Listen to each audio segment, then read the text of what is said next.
about the next step in the stressed system. How to choose the right equipment for you. We're talking about the equipment you're using. Now, if you Google or go into any of the Facebook groups and you ask somebody, what's the best whatever, insert name here, for runners, you're going to get a million different answers. And that's because it's different for every single person. So I'm going to talk about how to choose the right equipment for you so that you can start using it today. Maybe you already have it, or you can at least order it today so that you can start working towards running without knee pain. Okay, so your equipment could be the shoes you're wearing, the clothes you're wearing, the quality of the strength equipment you're using, the quality of the recovery equipment you're using, and probably more things that I just can't think of right now. So let's talk about shoes first, because this is the number one thing that women ask when they think of the best type of equipment to use for runners to run without knee pain. There are so many different types of running shoes out there, so I can't go through all of the individual ones for you to pick the right one for you. What I recommend you do is go to a professional who can do a gait assessment on you.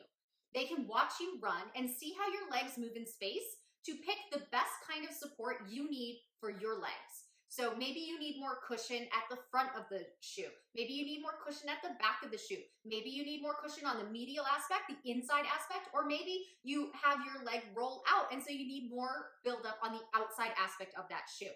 It's all going to be different depending on how you run. And one of the best ways to do that is to have somebody watch you and see how you land. You can look at the bottom of your own shoes and see where you wear them down.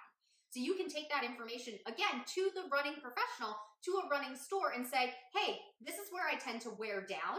What shoe would help with that? One of the best tools I found as of recording this video is I've gone to Brooks.com and they actually have a questionnaire I can fill out to determine what type of shoe, whether I need supportive, flexible, neutral, whatever kind of shoe I need. It asks me specific questions about how I run for them to be able to direct me on their website where the best place I should look for the shoe that will fit my needs. The shoe is a great tool, and you want to make sure you're using the best tools you have in your toolbox. So making sure you're wearing the right shoes for you is definitely important, as are all the other 5 parts of this stressed system. A shoe isn't going to make or break it for you. It can add a little bit more to everything you're doing. So to find the best type of shoe for you, either bring in your shoe that you've been wearing for a long time into a running professional to have them look at it so that they can say, oh, you need support here because you wear down here. Or have them watch you run and they can make that decision right then and there and guide you to the right shoe that you want. If that just isn't possible, go ahead to a website like Brooks.com. I wear Brooks, so that's why I know that they do this, but maybe some other shoe brands do it too. So check the shoe brand that you really like to see if they'll help guide you to what type of shoe you wear. And shoes should always feel comfortable immediately. If your shoes, whether they be running shoes or shoes that you're wearing on a regular basis, if they don't feel comfortable while you're wearing them in the store, not even running, not even walking around very far, if they don't feel comfortable, they're not the shoe for you. They need to feel comfortable in the toe box. They need to not rub on your heel and come to a point and create that blister. If they don't feel comfortable when you first put them on, put them back. Maybe you just need to go a size up, or maybe you need a completely separate shoe. But I have learned from many years of having sore toes that if a shoe doesn't feel right away, it won't break in to feel completely perfect. Of course, everybody says, oh, you just need to break in the shoes. No, the shoe should feel comfortable as soon as you put it on your feet. It should be Cinderella's glass slipper, where it feels comfortable and fits immediately, and then it just needs to get used to feel absolutely wonderful. But it shouldn't cause pain when you put it on in the store.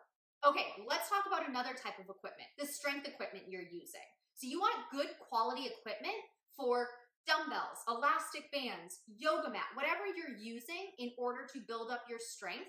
You need those materials to be good quality. If they aren't strong enough, you're not going to get stronger. If they're flimsy and break every time you use them, well, you're unlikely to use them because then you just need to buy more.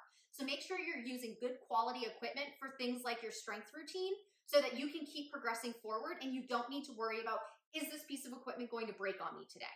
Another piece of equipment is your foam roller. Foam rollers come in a variety of different densities. So you might like something that's super duper soft, kind of like a pool noodle, or you might like super duper firm. Whatever works for you. There's no right or wrong answer. You need to make sure that it does what you need it to do. So firmness, density of that foam roller, you want it to be good quality so that it doesn't crumble underneath you, but that it supports you in however you're using it. Another piece of equipment you want to be good quality is your treadmill. If you like to run on a treadmill, you can see my treadmill behind me. I like to run on treadmills. I also like to run outdoors, but I'm very picky about the weather I run in, so I have a treadmill. You need the treadmill to do what you need it to do. You don't necessarily need to buy the most expensive one. Go ahead and look on Amazon or Costco.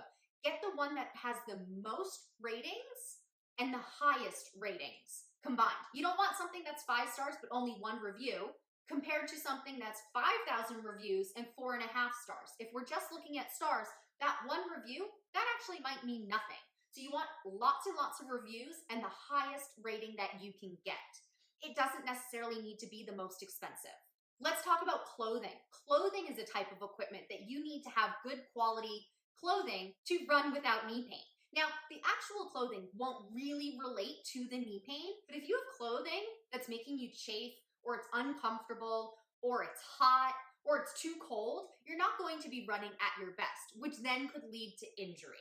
So you want to make sure you have good quality equipment, things that aren't ripping, things that aren't falling down, things that you aren't going to need to replace every couple of weeks, every couple of months. So finding good quality clothes that fit you right and do what you want.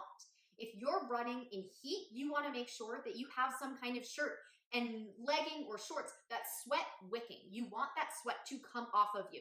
A cotton t-shirt, that's not going to do it. It's going to stick to you. The cotton is going to get all soaking wet from all of the sweat. It's going to stick to you, and that's not going to be comfortable. So then you aren't going to run the right way. Same thing with the leggings. You don't want cotton shorts, cotton Sophie shorts, for example. You don't want to be running in those. So finding good quality equipment, good quality clothing that fit you right so that you can run your best.